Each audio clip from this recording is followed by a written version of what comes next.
we divide 382 by 2 in long division method. So 2 times 1 mean 2. On subtracting we get 1.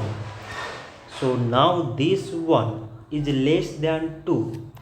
So we put down the number beside this 8.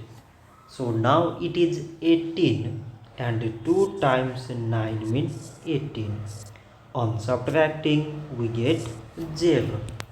So again we put down the number beside this 2 and we remove this 0.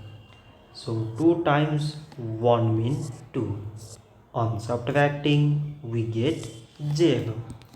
So 382 divided by 2 is 191.